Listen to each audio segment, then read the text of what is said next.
बोल वृंदावन बिहारी लाल की जय। बोल सियावर रामचंद्र की जय। नमो राघवा। जय जय श्री राधे। जय जय श्री राधे।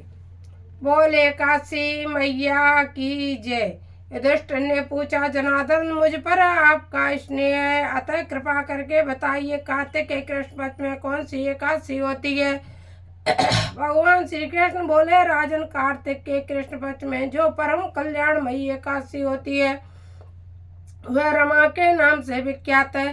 रमा परम उत्तम और बड़े बड़े पापों को हरने वाली है। पूर्व काल में मुचकुंद नामक से विख्यात एक राजा हो चुके हैं जो भगवान श्री विष्णु के भक्तों सत्य प्रतिज्ञ थे। निकंटक राज्य का शासन करते हुए उस राजा के यहाँ नदियों में श्रेष्ठ चंद्रभागा कन्या के रूप में उत्पन्न हुई।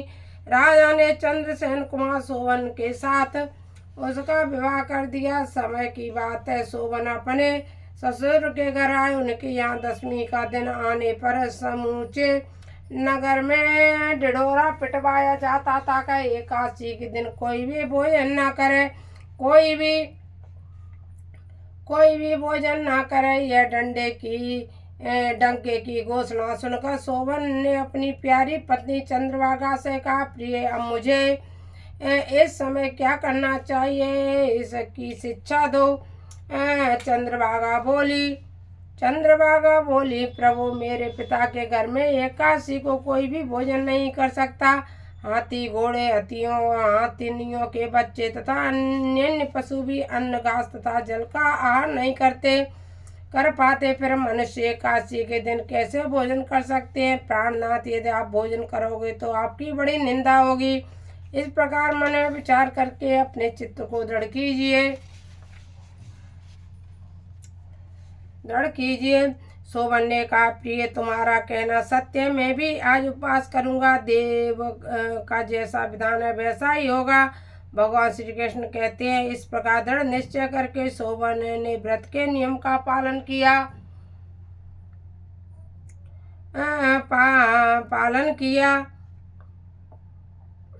क्षुधा से उसके शरीर में पीड़ा होने लगी, तब वे बहुत दुखी हुए। भूख की चिंता में पड़े सूर्यास्त हो गया। रात्रि आई तो हरि पूजा पारायण तथा जागरण में आसन वैष्णव का मनुष्यों का हर्ष बढ़ाने वाली थी, परंतु वही रात्रि सोवन के लिए अत्यंत दुखदायी हुई। सूर्योदय होते होते उनका प्राणांत हो गया।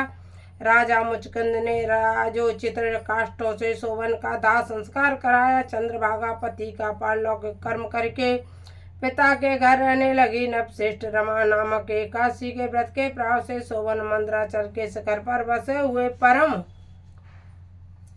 रमणीक देवपुर को प्राप्त हुआ। वहाँ सोवन द्वितीय कुमेर की भांति शोभा पाने लगा। राजा मुचकुंद के नगर में सोम शर्मा नाम से विख्यात एक ब्राह्मण रहते थे। वे तीर्थ यात्रा के प्रसंग से घूमते हुए कभी भी मंदराचल पर्वत पर गए। वहाँ उन्हें सोवन दिखाई दिए। राजा के दामाद को पहचान कर वे उनके समीप गए। सोवन भी उस समय द्विश्रेष्ठ सोवन शर्मा को आया जान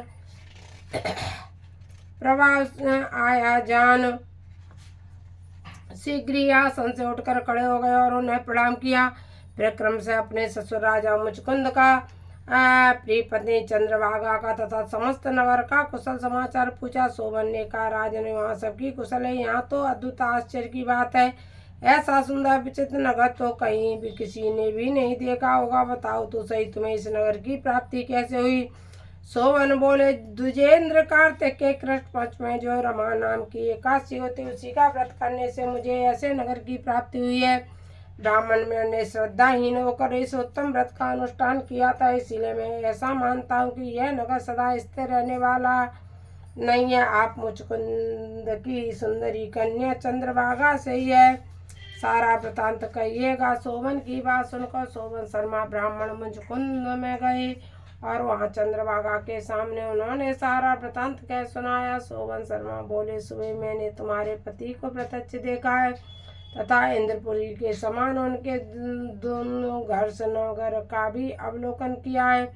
वे उसे अस्थिर बतलाते हैं, तुम उसको स्थिर बनाओ। चंद्रभागा ने कहा, ब्राह्मण से मेरे मन में पति के दर्शन की लालसा लगी हुई है, आपसे मुझे वहाँ ले चलिए, मैं अपने व्रत के पुण्य से उस नगर को स्थिर बनाऊंगी। भगवान श्री कृष्ण कहते हैं, भगवान श्री कृष्ण कहते हैं,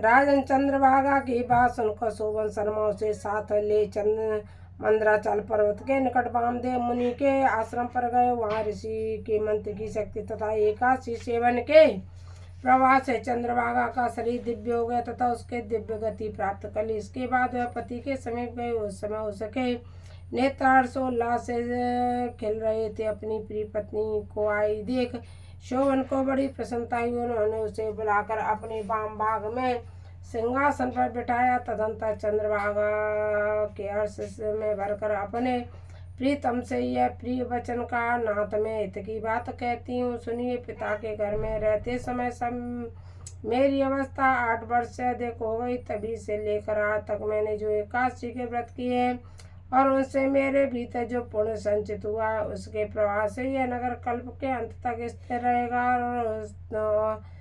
तब सब प्रकार के मनोवांछित पैव से समृद्धशाली होगा। नवश्रेष्ठ, इस प्रकार महाव्रत के प्रभाव से चंद्रभागा दिव्य भोग, दिव्य रूप और दिव्य आवरणों से विभूषित हो अपने पति के साथ मंदराचल के शिखर पर विहार करती है। राजन, मैंने तुम्हारे समचरमा नामक एकादशी का वर्णन किया। यह चिंतामणि तथा कामधेनु के समान सब मनोरथों को पूर्ण करने वाली है। मैंने दोनों पक्षों की एकादशी के व्रतों को पापनाशक माध्यम बताया है। जैसी कृष्ण पक्ष की एकादशी है वैसे शुक्ल पक्ष की हो, तो उसमें भेद नहीं करना चाहिए। मैंने सफेद रंग की गाय को या काले रंग की, दोनों को दूध का एक सा ही होता है। इसी प्रकार दोनों पक्षों की एकादशी समान फल देने वाली है। जो मनुष्य एकादशी व्रतों का माध्यम सुनता है वह सब पापों से मुक्त हो श्री विष्णु लोक में प्रतिष्ठित होता है। बोलो एकादशी मैया की जय। बोल वृंदावन बिहारी लाल की जय। उमापति महादेव की जय। जय जय श्री सीताराम। जय जय श्री सीताराम। बन्नहु राम लखन वैदेही, जे तुलसी के परम स्नेही। जनक सुता जग जननी जानकी, अतिशय प्रिय करुणा निदान की। इनके युग पद कमल